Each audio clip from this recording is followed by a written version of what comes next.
On today's show, we're sharing 6 ways to grow your audience with a challenge. And if you've never run a challenge in your business, you're going to want to after this. And even if you don't, a lot of the stuff that we talk about can be applied to all kinds of different marketing strategies for your business, the psychology behind it. All right, let's get into it. There's no wrong way to be an entrepreneur, and that's the dirty little secret the business gurus don't want you to know. They want you to do things their way, but their way may not be your way. The key to success is finding the strategies that work best for you. Welcome to the 6 Ways with Jerry Potter. And welcome to episode 14 of the 6 Ways. Every week, we bring on a smart, innovative guest that is thriving in their field of expertise to share their best tips with the rest of us so we can all achieve our entrepreneurial goals. Because I believe we all do better when we all do better.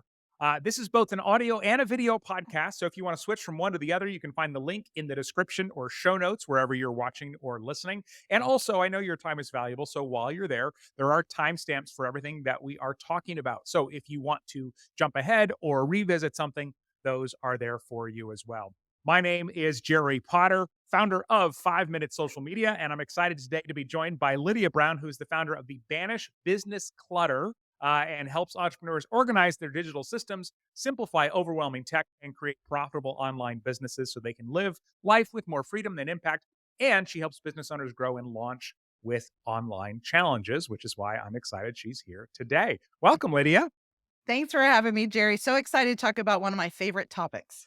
Yes. So, first, can you, for anyone who's not familiar, or just so to make sure we're all on the same page, define what a challenge is in this context?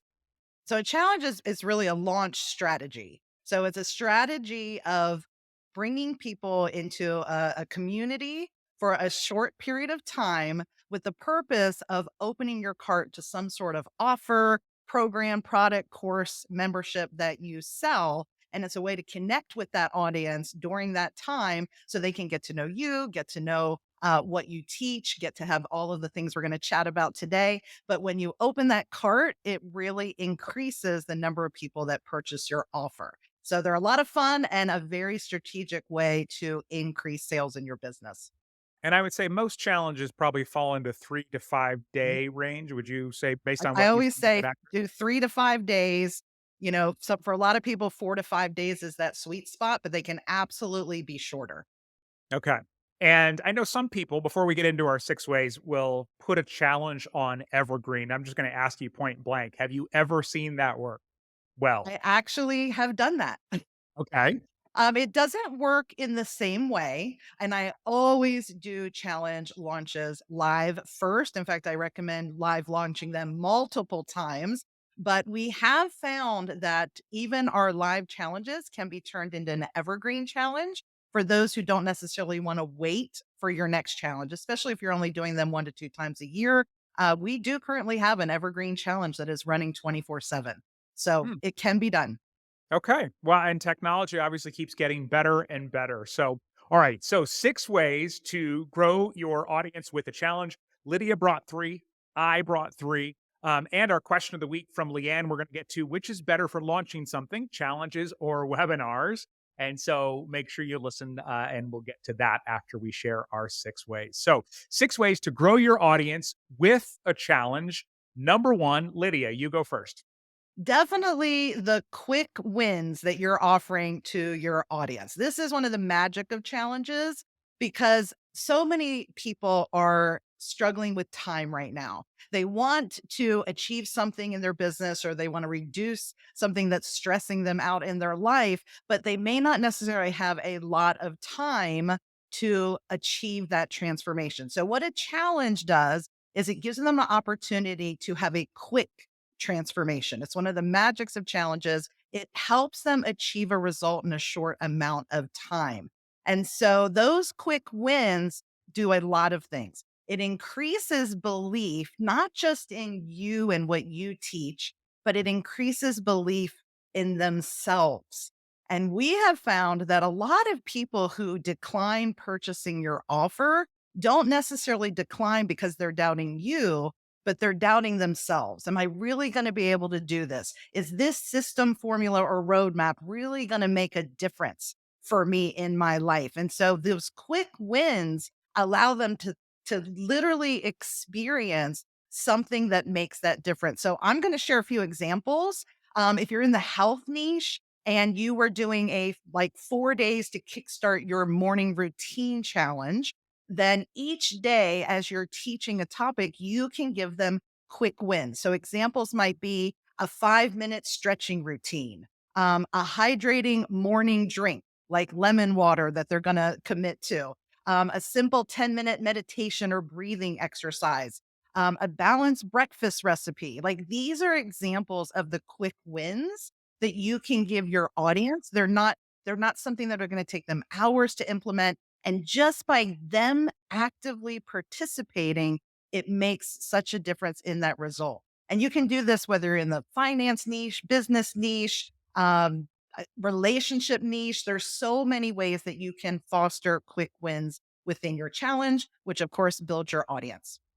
Yeah, and I love that you brought up belief in themselves, and one of the ways that I'm going to share here in just a second ties back to that. So I won't give it away right now, but love that. All right, next up, number two of 6 ways to grow your audience with a challenge. When you are creating your challenge, a lot of people focus on what do I want to teach, what do I want them to learn as they go. But one thing that I would do before that, if you are planning a challenge, is step back and ask yourself, how do you want them to feel? And so I talk about this a lot when creating social media content as well. There's that quote, I think, from Maya Angelou says, people will rarely remember what you said, but they will always remember how you made them feel. And so when you are planning your challenge, you may go, okay, I'm going to teach them A, B, and C, and I'm going to focus on these things. But really think about how you want them to feel as they go through it. Now, of course, as Lydia mentioned, you want them to feel more confident that they can do it. And so there's feelings like that. But there's also, do you want them to feel camaraderie with the other people, which of course is important for most challenges?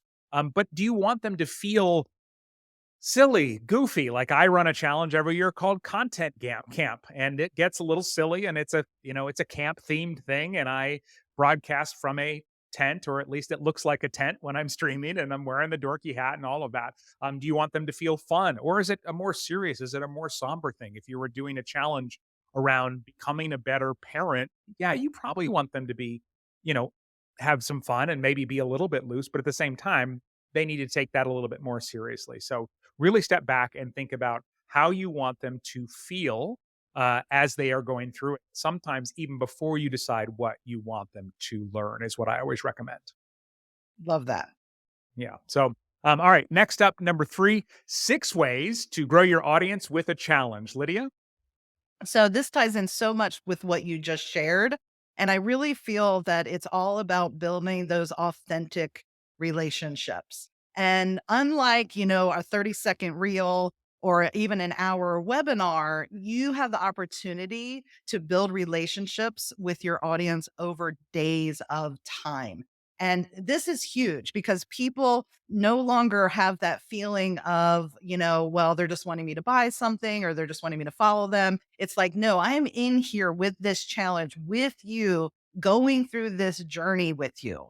And so they feel such a connection with you, and it increases that perceived value because you're not just sending them something that they click on and go on their merry way. Right? They're Yeah. getting to form a deeper bond with you inside this challenge. So it's not just about the content of the challenge, like you said, but it's about their experience and the rapport that you're going to build because you're potentially going to be doing Q&A sessions. You're going to be answering their questions in the community. You're not just letting them go off on their own. You're there answering their questions and really building a relationship where they're going to know, like, and trust you.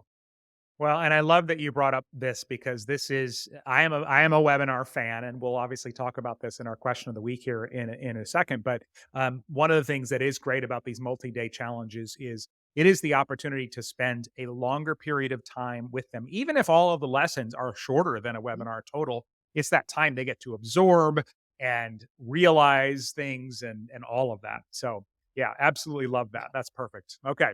All right. Up next, number 4 of 6 ways to grow your audience with a challenge here in just a second. By the way, this episode is brought to you by dailysocialmediatips.com. You can join thousands of other entrepreneurs that get my daily social media tips direct to their inbox for free. And if at any time they become unhelpful, you are in charge. You can unsubscribe with a couple of clicks. Simple as that. So if they ever stop being helpful, I want you to know that you always have that right. But I encourage you to join these other entrepreneurs and sign up right now at dailysocialmediatips.com. All right. Number 4 of 6 ways to grow your audience with a challenge is mapping out what you want them to believe, or what I've started saying more recently is what you want them to realize. In marketing, we talk a lot about changing beliefs.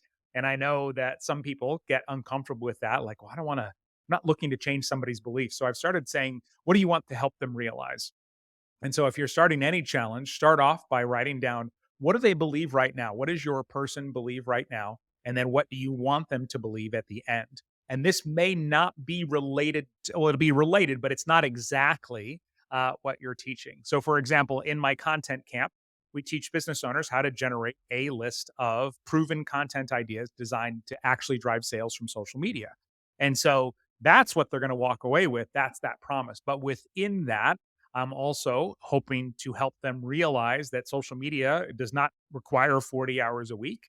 That social media can be done without an ad budget, without a big team, or without having to have a lot of tech know-how. There's all these different things around social media that are roadblocks for people. And as you said, I'm also helping them realize they can do this, and a lot of that is behind that. So if you're mapping these out, what I always like to say, there's usually 3 sets of beliefs that you want to help people kind of adapt from. One is, what do they need to believe about your industry?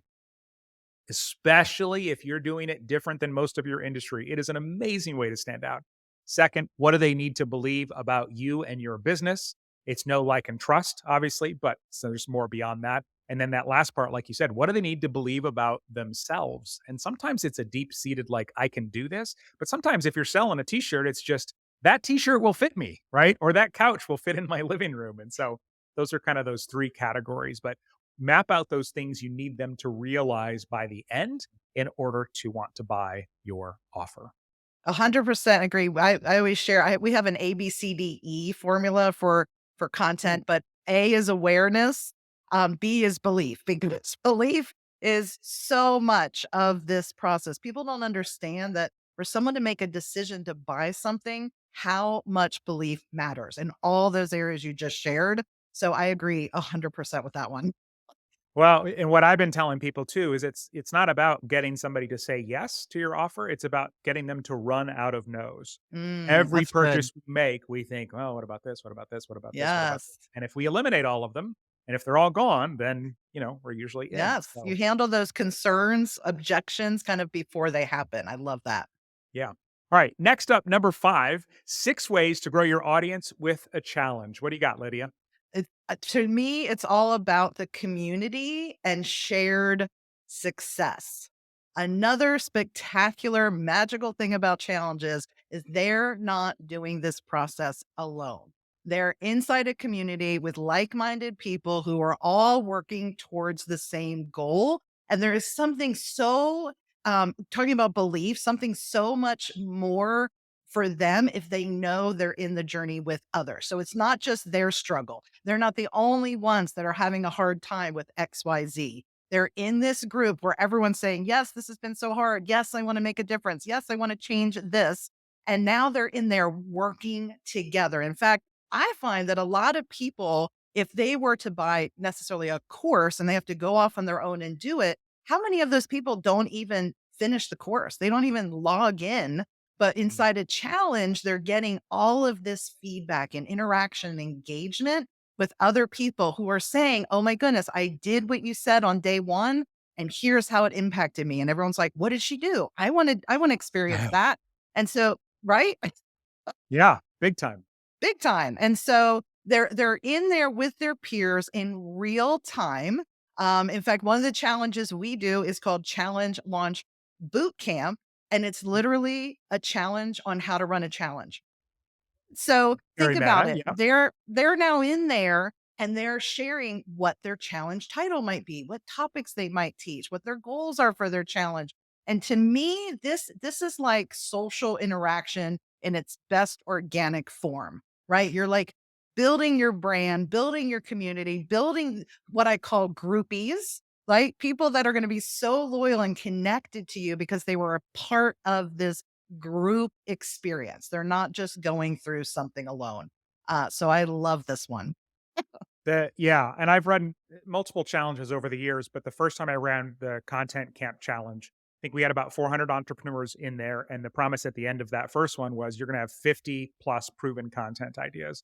And so people were sharing their ideas and getting feedback. And on the last day when I came on live, I hadn't planned on it, but just in my head, I just went, oh my gosh, we created 20,000 content ideas this week, right? Because it was 400 times 50 people. And people were just like, oh my gosh. And it wasn't planned, but it was that moment where you just go, Yes. wow. And it couldn't happen in almost any other launch strategy except this because of the reasons that you just described. Hmm. Love that, Lydia. Yeah, so well put. All right, up next is number six ways you can grow your audience with a challenge. In when you run your challenge, invite your past or current clients, students, members, whoever they are, and encourage them to invite their people as well. So there's two parts of this. Invite your past people because what's going to happen is when you have new people that come into a challenge, and the whole point of this is to grow your audience, they don't necessarily know you, like you, trust you. They're just there. They're brand new. But if they see other people already there engaging, I always like to say, like, I usually run mine in a Facebook group. Hmm. And I always like to say, nobody likes to be the first one at a party and nobody likes to be the first one to comment on a post. And so if you can fill people with these people that are already fans of yours, it makes a massive impact. They basically become walking testimonials throughout your entire challenge. They feel special because you can sometimes call them out. They get deeper clarity on, whatever it is you're teaching, even if they've seen the lessons before, which is great. And then that second part is invite them to invite their friends as well, because again, we're looking to grow that audience. Perhaps you do it with an affiliate arrangement, which is what I Hmm. do now, where other Hmm. people can invite other people, and then they get a commission if people, buy on the back end. Filling your room imagine if you go to any kind of performance at all, like let's say that you are putting on a play or you are doing stand-up comedy or Hmm. improv or whatever, and 10% of the room is people that already love you. That energy in there is going to be so different because it's people, that whether it's laughter at a comedy show or applause, it's Hmm. all infectious, and it makes a massive impact. This is a must do. So I agree that in fact, and it didn't hit me when I first started doing challenge because you think, well, all of my alumni who have been through my program, why would they need this? And Yeah. the truth of the matter is they do need it because we all need those times where have extra accountability, extra energy and, effort towards something. But exactly what you said, I realized that bringing the alumni in again was huge for that validation because they are literally in there commenting on all of the people's posts going, "Oh my goodness, you're going to love what Lydia shares. You're going to love what she's going to teach you," because they know what's coming. And Yeah. so having them in there and you don't even have to prompt them. They will just do that.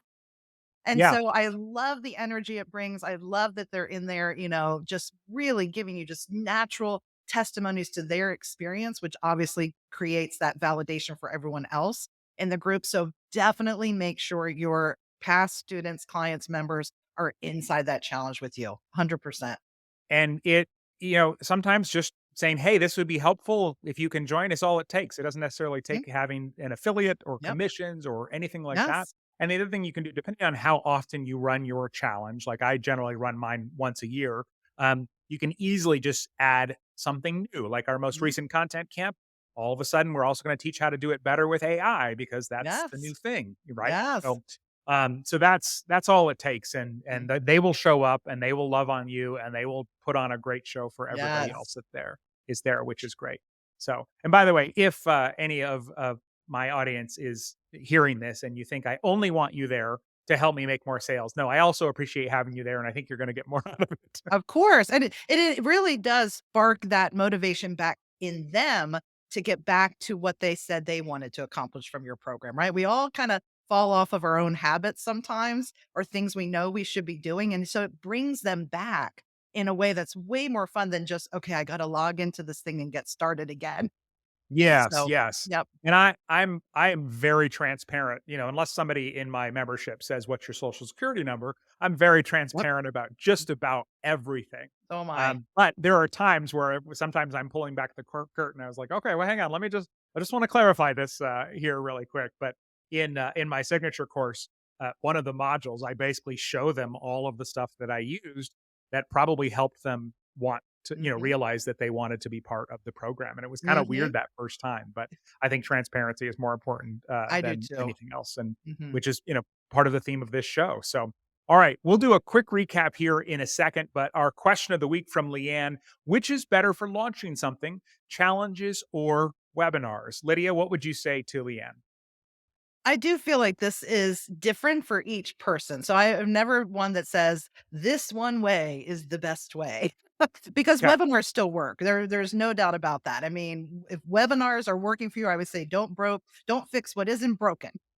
Right? Yeah. Webinars are awesome, but I do encourage people to consider a challenge because it does create a very different experience for you and your audience than I think a webinar does. So a webinar is really them participating in a chat with you, but they're still participating very passively in that they're hearing what you're saying and they're taking some notes, but they don't have time to now implement something you're teaching, try it out and report, right? And that's what I love about a challenge. They literally have days to implement things, to try things out, to communicate with others who are going along this journey with them. And I feel like it just gives such a different experience. If you've been struggling to sell things with a webinar, a challenge could open up an entire new world for you because your audience, I think, is going to feel that perceived extra value. And it really, I always say, challenges help you convert cold leads to customers with ease. Nice. Because Nice. I really feel that way. I've always launched with challenges. I've done webinar launches as well, but my most effective launches are with a challenge. So for me personally, it is my top choice, but I feel like every entrepreneur needs to decide that for themselves. So, webinars versus challenges. What I always like to say is if you haven't done either, challenges are kind of nice to start with because you have room to make more mistakes because you have multiple days. You can Mm, adapt as you go. Now, they can, in some ways, be more work, although I could argue mhm. the amount of time that goes into a good webinar could, you know, be 10 times as much time as putting on a pretty good challenge. But you have more, you can get people signed up and they come the first day and then you can make tweaks for the second day and there's more Yes. personal connection, all that. A webinar, you're spending all this time to trying to get people to show up at one specific time and then you got to get it right and that's it. So that's Well, where and I I'd always love to encourage people. share a quick story. I actually launched my entire business with a 5-day challenge.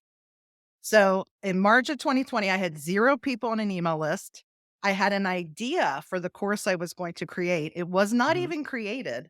And I decided I was going to do a 5-day Banish Business Clutter Challenge, created the most simple landing page known to man, and shared it with everyone I knew personally, everyone I had ever been in contact with. And I said, I'm doing this Banish Business Clutter Challenge. It's free. It's going to be in this Facebook group. I didn't even know what I was going to be teaching at that point. I was like, just come join me in the challenge. That was literally the start of my business. And we went from 0 to our first 400 subscribers. And on day 5, I opened up the cart to my first program, the Digital Clutter Cure, which was not even built, but I said, here's what we're going to be covering together over the next 5 to 6 weeks together. I launched it at an introductory price and I got my first 95 students within 6 weeks of launching my business. That's awesome. I Yeah. can't imagine that having had happened with a webinar. Yeah. Like Well, it was the challenge that built all of that because you built your social proof in real time. real And so time. they are easier to get started. They can happen in Facebook groups. Sometimes the tech can be more complex with a webinar. I will tell you though, I think it's great for all business owners to experiment with both of them because Mhm. there are some people that will never sign up for a 5-day challenge because Right. it sounds like too much time, but they'll happily show up Tuesday at 10:30 for an hour or whatever it might be. And 100%. then the last thing too, Leanne, is there is a best of both worlds here. So usually what I do with my challenges is I will essentially teach a webinar partway through the challenge. And so, if I am running a challenge, let's say Monday through Friday, and I'm going to open card on Thursday and it's going to go into the next week, um, middle to the end of the week, I'll reach out not only to people in the challenge, but also people who didn't sign up and just say, you know, hey, if you're in the challenge and you've fallen behind, would it be helpful if I teach this whole thing in an hour? And if Mhm. you didn't sign up, but you've been hearing about it, do you want to come to this part where I'll teach the whole thing in an hour? And so I will then turn around and teach basically everything and make the offer in a webinar within the original container. And because you've already got the content, for It's me, it easy. hasn't been a lot more work and Mhm. the conversions are great. And then you have both, which And is that's the example of what so in Challenge Launch Bootcamp, I teach a basic, better, or best challenge. So I try to explain to people, you can do more of the scrappy version your first time out, where it's just the bare bones of a challenge. And like I did in my first challenge and have great success. But yeah, then each time you do your challenge, you improve it. And like you said, I eventually added a webinar to the challenge, like you said, yeah. because that captures those who didn't have time for the 5 days. Those on your list that didn't register for the challenge can totally join that webinar, and it just increases sales tenfold. It's amazing combo. Yeah, yeah, it can be fantastic. So, okay. So, thank you for the question, Leanne. 6 ways to grow your audience with a challenge to recap. Lydia pointed out make sure to give your audience a quick win. Number two, focus on how you want them to feel before you focus on what you're going to teach. Number three, build authentic relationships, not only with the people in your challenge, but facilitate so they can build those relationships with each other. Number four, map out what they believe now versus what you want them to realize by the end, because that's part of the transformation that gets them ready to buy your offer. Number five, grow your audience with community and shared success. Again, they're all doing it together. They're encouraging each other. Make sure that you foster that so that it happens. And number six is invite your current or past clients, students, or members to be there. It's usually good for them to revisit anyway, but also they become your biggest cheerleaders and they facilitate all kinds of amazing things that happen inside. So, Lydia, what was your favorite of the six? And by the way, it's you can pick your own. It's not doesn't have to be awkward if you pick your own. Okay. Oh, I love them all, of course, but I do love the community and shared success because for me, that is what makes me happy as an entrepreneur. Working together with a collective group of people, all with the same goal in mind. So, Mhm. because that's my happy place, and I've seen how effective it is to helping people connect, not just with me, with each other, but with each other. That's my favorite one. Okay. I am going to pick the first one you gave, which was give your audience a quick win. And a win doesn't have to be necessarily a big, like, oh my gosh, I got 10 new clients. I mean, that would be amazing if that happened on day one, but it could just be as simple as them realizing something Realizing or something. them, deciding that they can do this or anything like that. Mm. But it's so, so important. So I love that you shared that one. So all right. If you want to take a deeper dive into any of those, you can go to the sixways.com/14 for episode 14, the sixways.com/14. And if you want to learn more about challenges, Lydia has this great resource. It is a challenge launch checklist. You can get that right now at banishbusinessclutter.com, banishbusinessclutter.com/checklist. Of course, we'll include a link to that as well as other ways you can connect with Lydia in the show notes and description. So, some really awesome tips were shared today. Remember, we all do better when we all do better. So, if you know someone else that would benefit from this episode, take a second, send it to them, share that with them so that we can continue to help entrepreneurs around the world thrive. Next week on the show, 6 ways to lazily grow your email list. And if you enjoyed this episode, check out 6 ways to trick yourself into being more productive. That was episode number 4 or 6 ways to improve the next thing you launch, which was episode Mm. number 13. Links to those, of course, are in the notes wherever you are watching or listening. So remember, we all do better when we all do better. So keep helping each other out. And Lydia, thank you so much for being on the show today. I loved our conversation. Me too. Thanks so much for chatting with me about this, and I'm looking forward to your upcoming challenge.